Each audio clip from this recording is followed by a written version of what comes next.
Hello and welcome to a Saturday vlog. This is one of those long episodes in the month that go out both on the YouTube channel and as a podcast episode as well.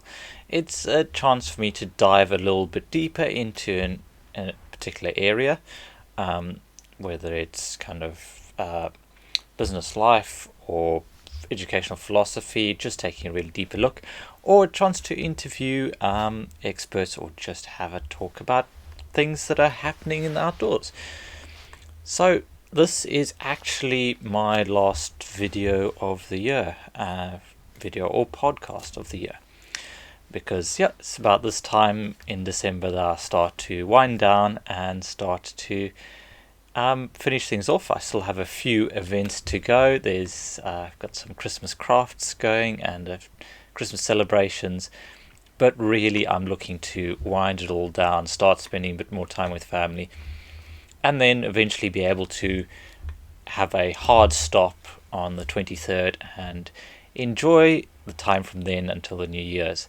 So I think it's really valuable to have that time off, that time to relax, recuperate, and reset, and then find a new direction. And I find the December-January time is a really good time for that, because everyone starts thinking about New Year's resolutions, January, and the goals for the next year. So it's good to just have that reset, refocus, take stock, spend some time with family. A lot of people have time off over the winter periods and Christmas times, so it's a good time to get together with people, good time to catch up on some of those friendships and families that you maybe have missed out on when you've been working so hard.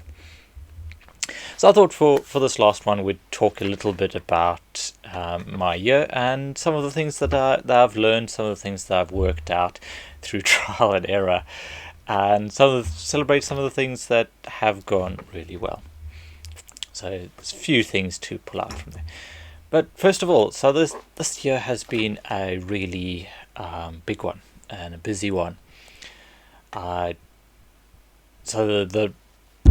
start with the last year. Last year was all about just building the foundations for Bracken Outdoors. So I'd been running for some time, but that was the first year that I was running full time pretty much throughout the year. And the goal was just to get sessions set up, to get resources together, buy equipment, really get sessions moving, build a website, and build a core offering. And then this year, the theme has been breakthrough. My goal was to break through from the setup phase through to a steady profitability. The idea was to build out the forest school sessions, build out most of my week. So the business goal for a long time has been to have weekly sessions that run during the week. They'll be mostly for home educating families, because that's the core group that I work with. I don't tend to do a lot of work with schools, and who else has time during the week? So working with those home educating children, building a core group and set of sessions that would then run throughout the year and provide that background income, that solid stability to be able to then build out the other side, the more course and event based aspect of Bracken Outdoors. So that was the goal. So it was really to build out the system to have that running smoothly. And then the other thing was I needed to specify what I actually wanted to do, which direction I wanted to take Bracken Outdoors in. And if you've been watching and listening for a while, you can see back in August we had this big thing, and I kind of firmed up my direction, and that was to build Bracken Outdoors to be there for, in addition to the forest school families and working with children and home educating families who I love working with and feel very close to my heart, but start helping outdoor professionals, helping people who are trying to make a living in the outdoors, who have struggled as much as I have over over the years and want to really get to a point where they both have a job that they love and also the time and the money to live life well. So that's been that refocus and the breakthrough period, and I would say it's been successful. It hasn't gone as well as I'd hoped, but my approach has always been to set the bar high, set the goals high at the start of the year, and then even if you miss those, you're still making progress. You're still on time making progress. Because I had a few setbacks in the year. I mean, it's a challenging year. I mean, a lot of people have found that this whole, I mean, you're probably sick and tired of hearing the cost of living crisis and everything else. But the fact is, yes, prices are going up. We saw the big hits last year, but this year has been pretty steady. Price increases, they're really starting to bite now because a lot of people have run through their kind of savings through that buffer that they have financially. And it's tough, and it's a tough time to be in a industry that is slightly undervalued. So it's not the best environment, but there's no such thing as a perfect environment, and people still want to get out and still want to do things. But yes, it was a difficult year, tricky year, and there were few things that didn't work out quite as well as I'd hoped. Had a big event that I set up at the beginning of the year for forest school leaders, and that kind of fell through. It was just wrong place, wrong time. Everything else, we'll talk a bit more about that in a bit. I think it was July that we had a really wet July, and I had several events cancelled. And as many outdoor leaders know, that the summer is the time to build out those sessions, to run as many events as you possibly can, to kind of put money in the bank for later on in the year, so you can get through the winter months. And it was a poor July. It was still the best I've had. Best summer that I've ever had financially, and in terms of the stuff I did, had an absolute amazing time. Got to do lots of really fun things, went to festivals, went on courses, participated in events, ran campfire sessions, all sorts of, lot happened and was really good, but it could have been better, and there were a number of sessions that just got cancelled there, a number of events that just got rained off, and it was just unlucky. And those months happen sometimes. It so happened happened during the busiest month, so that was a hit. I've also had some sporadic project income, so we've been working on a funded project that's externally funded by National Lottery or Heritage or something or other, and I've had some of those have to close down halfway just because of funding streams struggling and dynamics that I won't go into here. But yes, I've had a few things pulled, and then on top of that, there were sessions that just I launched. They seemed to be a lot of interest, and then they just didn't quite get to the point where I could actually run them without incurring a loss. So there were some tricky bits and pieces through the year, but there was also a real lot of positivity. So there's a few things that worked really well. I've launched a full kind of program of forest school sessions, so I now deliver forest school sessions 2 days a week across 3 different sites, and that's fantastic. Meeting a whole lot of people and new families, and having an absolute blast with that. And the take up has been good on that, and I'm happy. I mean, there's always starting off new sessions. It was a rocky start. I started off those 2 new sites in the same month in September, and it was a lot of work to get things up and running. And I'm still kind of fine-tuning those sessions, but we're getting there. We're getting to the point where people are familiar with it, people are coming back, and I kind of know how to work with the site. So yes, got those sessions launched. We've also, in partnership with Wildlives Forest School. I've also been doing a lot of holiday activities which have been very popular, and it's accessing a new kind of audience and demographic, because as I said, I work primarily with home ed children, and so a lot of the children out there are school children, and they don't have the time during the week to be able to come out to the sessions. So running those holiday events is a chance to access new audience, get to know new people, and those have been great fun, and really enjoyed delivering with another person, not just on my own.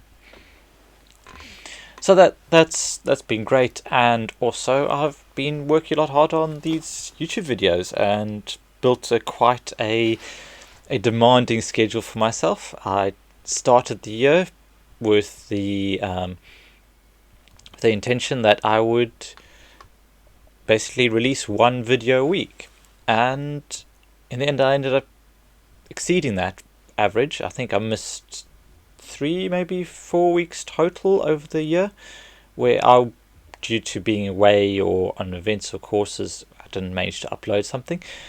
But I made up for it by launching those Wednesday videos. So there's been two videos a week for some time now, and it's been great talking to people, seeing the numbers, the subscribers and views build, and it's been really nice to build that out and be able to help more people. So I've been a lot more active on social media and everything else.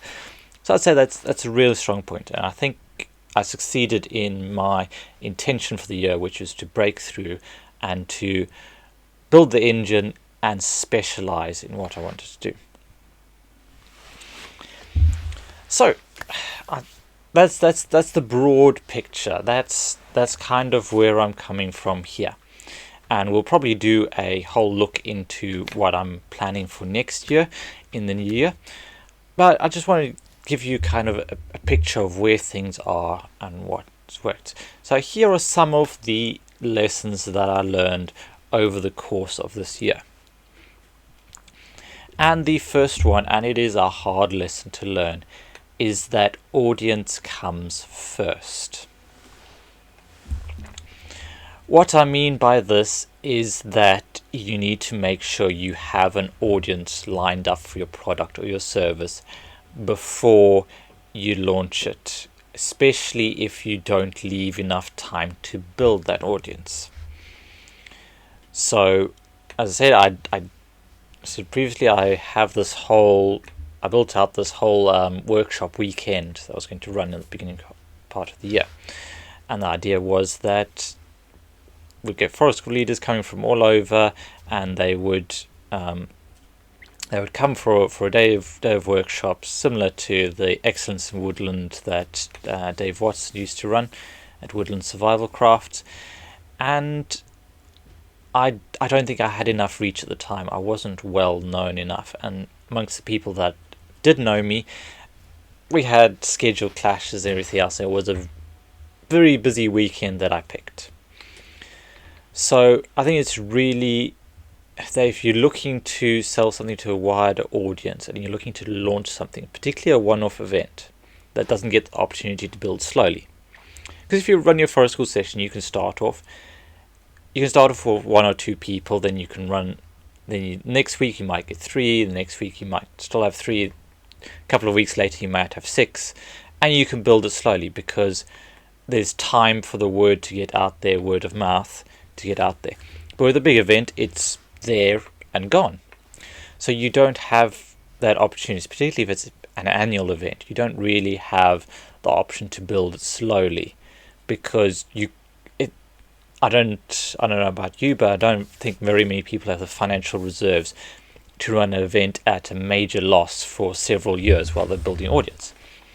So the key part is to get to know people first, to get an audience, to build an email list, to really engage as many people in your work and demonstrate that you provide value before you launch something big. So put content out there, put social media out there, and get to know people. It's really, you should be looking to get that audience first. As I say in the email space, say roughly 1% of the people on your email list will buy your course or product every time you launch it or put it out there. So if you only have 200 people on your mailing list, then that's just 2 people who are going to be buying your product or service. So you need to increase your reach as much as you can. I mean, for social media, that is a whole lot lower, that number. And you need to make sure that you have an audience there. So for social media, you might need 500 people following before you get 1, maybe 2 people join in. So, and really put their money forward. Now there are ways to build audience and everything else, and that's outside of the scope of this little video. But I'd say the really important thing is make sure you are building an audience first. Share what you're doing, because I guarantee you there's people out there who will be inspired by it, people who will be engaged by it. So just put it out, even if it's just you doing something in your back garden, doing a little project. Just put yourself out there and start building an audience, because once you have an audience, anything is possible. I firmly believe that. So lesson number 2 is, I've kind of banged this drum quite a bit, and it is a major thing. You need to focus and specialize. Focus and direct your energies. There's a really good book that I thoroughly recommend people check out. It's called Essentialism. I can't remember the author. I'd have to look it up. I'll hopefully remember to put it in the show notes and in the video description. But yeah, Essentialism, and the core premise of the book is that you will go further if you focus all of your energy in one singular direction rather than dispersing it amongst many different projects. And that is definitely true. Before I decided really the direction of Bracken Outdoors, I was heading in all sorts of directions. I was like, do hiking, I'm going to do bushcraft courses, I'm going to do stuff for outdoor leaders, I'm going to do how to fit boots and everything else. I was pushing myself in all sorts of directions, and then it was only in the last few months where I've started honing and focusing and going, okay, who do I want to serve the most? And it's pretty much you guys. So mostly woodland leaders, people who are out there delivering sessions who want a better life. As really only where I focused that I realized, okay, once I have my audience, who is my audience? Work out who my audience is, and then go where they are and help them specifically. Because now every time I put out a video, it is designed for you guys. It's designed for a very specific audience. It's designed to provide you with skills, because a video I put out for a forest school leader, designed for a forest school leader, it's going to be very different from that I put out for the average bushcrafter, because it's different environments, it's different skill sets. The skills might overlap a bit, but the way it's delivered, there's a very big difference between teaching yourself to carve and teaching someone else to carve. There's a whole different skill set. So really focus and hone and move your energy to one singular point and focus on that, because you want to have that specific audience into you. It's better to have 50 people that want this one product and service than have 5 different products and services that have 10 customers each. You want to focus your audience, and you want to narrow down what you do and become known for that. Because if you can't summarize what you do in one sentence, or your core aim or goal, then how are you able to communicate that to your potential customers? Unless your site is really descriptive in the business name, so like, we'll take the guys Stephanie and Alan over at Wild Wolf Bushcraft. It's pretty much in the name. They're going to teach you bushcraft. and there might be wolves involved. But you really need to get really conscious about your core audience and your core offering to the world. What is it that you are bringing that is unique and valuable? So really focus your energy. I say, go beat this drum. I'm going to continue to, because it is the single biggest thing that has changed the trajectory of Bracken Outdoors. And I wish I'd come to this conclusion 3 years ago, because I would be so much further ahead than I am now. So this is why I'm putting it out there. Don't make my own mistakes. Focus and specialize. Be intentional. Third lesson is that consistency is everything.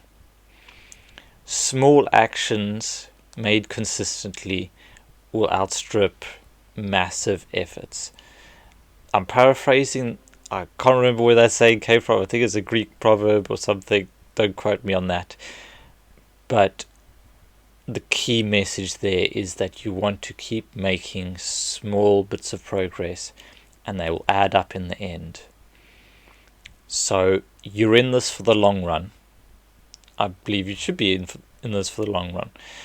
And rather than going full out, trying to do everything at once, and then burning yourself out, it's better to pick one thing. This overlaps with focus. Like, it totally overlaps with focus. Pick one project and work on it slowly. Don't try and do 50 projects at once. But think about how you can create more consistency in your actions. Think about the little things you can continue to do. Can I make my sessions 1% better every week? Then at the end of the year, you'll be far and above. It won't just be 365% better, because it's cumulative. 1% better over 52 weeks is going to be quite a bit more than the sum of those weeks, because it's cumulative. So effort is always cumulative, and if you get your basics and fundamentals sorted, and you get yourself engaged with doing one thing and then moving on to the next and then moving on to the next, you can go so much further. The consistency is absolutely critical, and I think especially when it comes to putting out content and maintaining a social media presence, because you know it with Twitter, Instagram and Facebook, if you're not there posting almost every day, you're just going to get lost in the scroll. Your message that you put out there disappears down people's feeds in minutes, not hours. So unless you're putting something out there regularly, unless people can know and expect, they won't see it. And really, you want to be consistently out there so that people know who you are, what you stand for, and tune in and start to expect to see you. And that's when you can go further. So yeah, there's my top 3. So audience comes first. Focus and specialize. Really get clear on what you want to do and stay consistent. Focus on the little wins. And as a bonus, the 4th one, and this is probably the most difficult out of all of them, is look after yourself. There's a workaholicism out there, and I'm part of that as well, where there's this whole pressure to get things done and to do more, and we end up neglecting ourselves in it. And that's why it's really valuable when you're looking at your calendar and when you're planning in events and everything else, make sure to leave time for yourself. Leave time for yourself, leave time for your family. Those are things that will be with you for life. You only get this one body and mind, and you often only get a couple of chances to make things work with family. So put yourself and your family and friends high up on your priorities. Really work in time, because the more time you have to relax and recuperate and reset, the better the energy is, and the more change you can make for other people. If you're constantly burnt out and tired and struggling, you're not going to be able to really bring the most for your sessions, bring the best energy, be there for other people. So it's cliche, but put on your own oxygen mask first. Look after yourself, be good to yourself, be kind to yourself, and it makes all the difference. So plan in time for yourself and family. It's a hard lesson to learn. If you do it wrong, if you don't allow that time, there were points where I realized I'd booked myself out for 4 weeks, 6 weeks straight without a day off, and those were tough. Those were tough on my relationships. They were tough on me, and it wasn't ideal for the people that were working with me either, because I wasn't able to be the best version of myself for them. So that's probably a really great message to end out on, and this is the time of year when you really should, I'd say, have a bit of shutdown. Take it easy. Don't overdo things for Christmas. Remember, it's more important that you have the connections with the people around you than show off to your neighbours. Okay, I probably don't need to tell you this, and I'm probably getting on my soapbox here, but take it back. Roll it back. What is really important? The relationships with you and your family, and having that time to relax and recuperate and get ready for another amazing year. That, I'll say, make the most of every single day and the weeks ahead of you, and I will see you all bright and energetic in the new year. Have a great Christmas, and I'll talk to you again soon.